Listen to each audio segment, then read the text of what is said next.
A graça e a paz de nosso Senhor e Salvador Jesus Cristo a todos que estão acessando o meu canal Joselito Rocha. Eu peço a você que está assistindo esse vídeo que dê seu like, que compartilhe, que se inscreva, ajuda aqui o pastor Joselito a continuar propagando o Evangelho da Graça. E a palavra que eu vos trago hoje, cujo tema da mensagem é a liberdade de Cristo não traz jugo, se encontra na carta de Paulo aos Gálatas, no capítulo 5, do versículo 1 ao 14. Então, nesses momentos que nós vamos estar interagindo aqui, nós vamos falar da preocupação do apóstolo Paulo. Qual era a preocupação do apóstolo Paulo? A igreja da Galácia, a igreja dos Gálatas, era na região entre ali a parte de mistura entre a Europa e a Ásia, da Grécia, grande Grécia, que era subordinada ao Império Romano. Então, o que acontece? Saduceus, que eram grupos de judeus do Sinédrio, dessa região, porque haviam judeus tanto em Israel como fora de Israel, que haviam se convertido a Cristo, estavam querendo obrigar esses gentios, gentio é todo aquele que é fora da comunidade de Israel, a guardar o sábado, a fazer circuncisão e guardar a lei. Então, o que acontece? A preocupação dele era justamente isso. No capítulo 1, ele vem dizendo assim: maravilha-me que tem passado da graça de Deus para um outro evangelho. E ele diz que não há outro evangelho. Ele diz que se vier um anjo do céu, como diz Hebreu, espírito ministrador, um espírito que vem do céu, ou um homem que vos pregue outro evangelho, que seja anátema, no grego quer dizer maldito. E nesse capítulo 5 aqui, você vê que ele discorre toda a obra aqui do Gálatas, falando sobre isso, da carta aos Gálatas, mas aqui ele abre o capítulo 5 dizendo assim: estais, pois, firmes na liberdade que Cristo nos libertou, e não vos tornei a meter-vos debaixo ao jugo de servidão. Muitos pregam que esse jugo de servidão seria quando, antes de nos convertermos a Cristo, estávamos mortos em nossos pecados e delitos, e Ele nos vivificou, e pela graça sois salvos. Isso não vem de vós, vem de Deus mediante a fé, como está em Efésios 2, ou Colossenses 1, 13, que diz: Ele nos libertou do império das trevas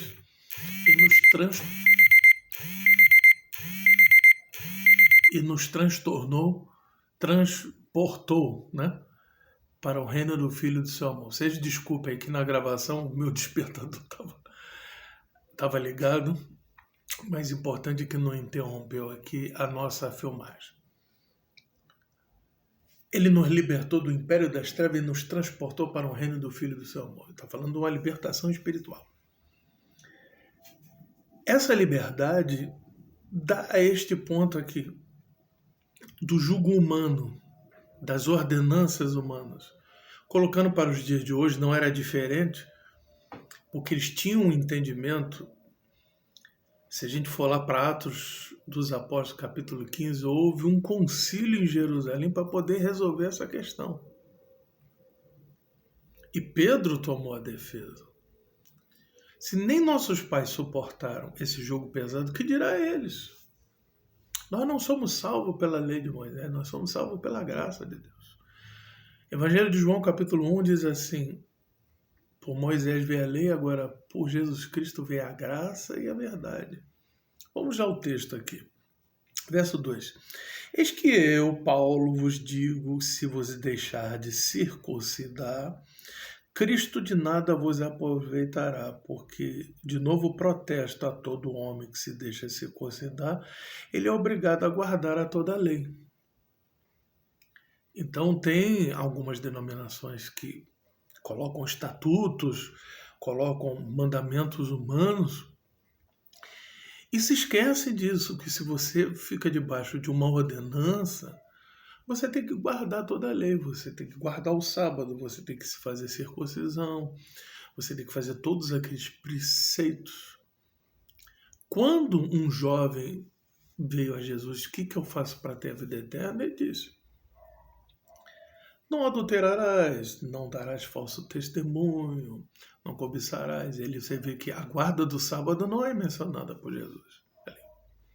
Então a questão moral permanece até os dias de hoje, porque a nossa liberdade em Cristo ela tem um preço. Por exemplo, Paulo, escrevendo na igreja da Galácia, nos ensina que servir a Deus tem um preço de equilíbrio espiritual. Somos livres, não como a sociedade secular da época, nem a de hoje, né? Livres não para vivermos debaixo de ordenanças e mandamento de homens. Agora, a nossa liberdade não pode corromper a nossa alma diante de Deus. Então vamos voltar para o texto aqui. Se a gente guardar toda a lei, separados estáis de Cristo, e vós que vos justificais pela lei da graça tem caído. Porque nós, pelo Espírito da fé, aguardamos a esperança da justiça. Porque em Jesus Cristo nem a circuncisão, nem a incircuncisão tem virtude alguma, mas sim a fé que opera em amor. Quando a gente fala de circuncisão, foi costume de Abraão, e até os dias de hoje a comunidade judaica faz isso, é cortar a pele do prepúcio que cobre o pênis do homem. Já no 8º dia já é feito isso. Timóteo diz, aqui Paulo fala que ele foi circuncidado ao 8º dia porque ele tinha mãe judia, mas pai grego. Agora, Tito, sendo grego e de pai grego, não foi obrigado a fazer a circuncisão, nem guardar o sábado, nem guardar a lei.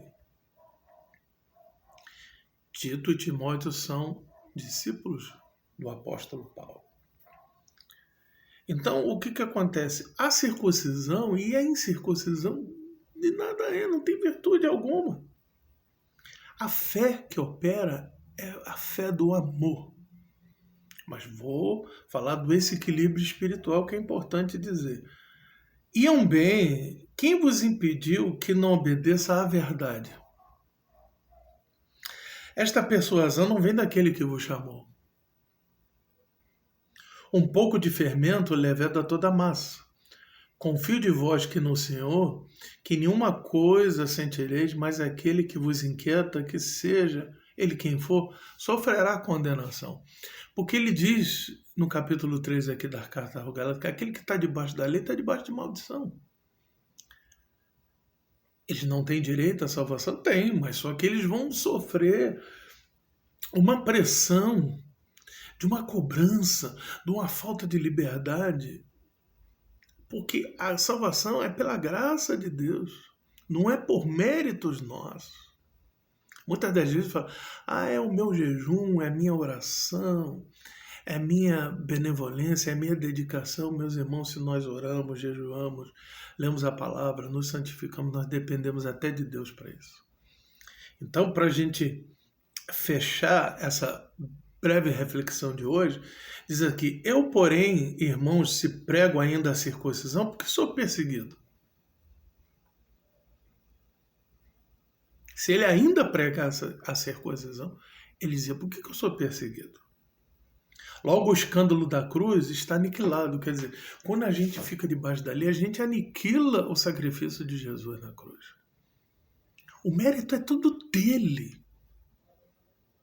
Deus não só nos chama à obediência a ele e à sua palavra, não a estatutos humanos. Nem a lei de Moisés e nem a lei dos homens. Eu queria que fossem cortados todos aqueles que vos inquietam. Quer dizer, Paulo tinha esse desejo. Esses camaradas ficam pregando um falso evangelho. Eu queria que eles fossem cortados.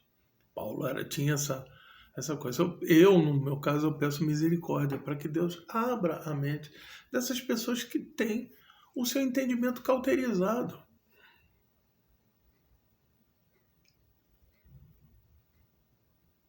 Porque vós, irmãos, se fosse chamados à liberdade, agora, Não useis da liberdade para dar ocasião à carne, mas servimos uns aos outros em amor. Porque toda a lei se cumpre numa só palavra: amarás o teu próximo como a ti mesmo. Como Tiago diz,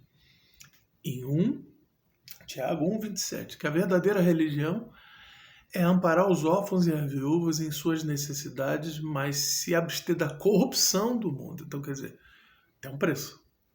Porque muitos fazem até a caridade, amam seu próximo, ajudam as pessoas, mas não querem se abster da corrupção do mundo. E quando fala corrupção do mundo, é a corrupção espiritual, é a corrupção carnal. Por isso diz, não useis da liberdade para dar ocasião à carne. Nós temos que procurar nos santificar, de ter uma vida correta, de conviver com todas as pessoas, sejam elas da nossa fé ou não, no trabalho, no dia a dia, na nossa vizinhança, para a gente dar um bom testemunho, não com as nossas palavras, porque as palavras são vãs, o tempo leva, é pelas nossas atitudes do dia a dia. Porque as pessoas nos observam, somos cobertos por uma nuvem de testemunhas, tanto da igreja como testemunha do mundo secular. Então é isso que a gente tem que trazer, esse aprendizado dessa liberdade que Cristo conquistou para nós na cruz do Calvário, não é para sermos libertinos. A sociedade daquela época era libertina, a sociedade de hoje também o é. E a gente busca em Cristo, nessa liberdade em Cristo, não dá ocasião a essa dita liberdade, né? Porque a verdadeira liberdade é essa. Nós não estamos debaixo de julgo humano nenhum, entendeu? Eu sou pastor auxiliar da primeira igreja Batista no Encantado, onde tem o meu pastor presidente lá, que é o pastor Marcos Azen, e obedeço a ele eclesiasticamente, como também as pessoas nos obedecem aos pastores que estão lá, eclesiasticamente, porque diz lá, obedecer aos vossos líderes, vossos pastores, né? Que vos ensinam a palavra de Deus, que velam pelas vossas almas, mas atentando para a sua maneira de viver. A nossa maneira de viver é observada. E a gente tem que dar exemplo. Não só com as palavras, mas com as atitudes. Então, todo esse equilíbrio, eu não estou ensinando aqui ninguém a se rebelar contra a autoridade nem nada. Tudo que a Bíblia fala com relação a líderes, a diáconos, a obreiros, está tudo aqui. A gente tem que seguir a sã doutrina, como Paulo diz lá em 1 Timóteo. Ele fala, muitos não querem ouvir a sã doutrina. 1 Timóteo, capítulo 4, ele fala isso. Muitos não querem receber mais a sã doutrina. É como chão nos ouvidos. Mas essa é a palavra aqui. Podem dizer, o pastor Joselito prega sempre as mesmas coisas. Eu prego sempre as mesmas coisas que estão contidas na palavra de Deus. A minha palavra não é a palavra de Deus. Eu falo a palavra de Deus que está escrito aqui. Porque toda a escritura, ela é útil para nós. 2 Pedro, antes de nós finalizarmos aqui, quer ver? Deixa eu ver se é 2 Pedro que fala.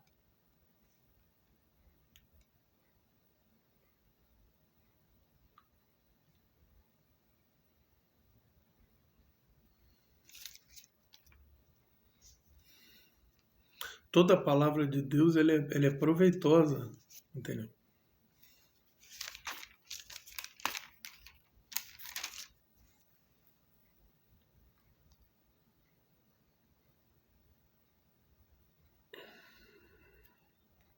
É isso mesmo, então. Toda a palavra de Deus ela é proveitosa. Então, nós precisamos da palavra de Deus para nos edificar. Amém, meus irmãos? Que Deus abençoe a todos. Se inscrevam, dê likes e compartilhe para que o Evangelho da Graça continue correndo a todos os lugares.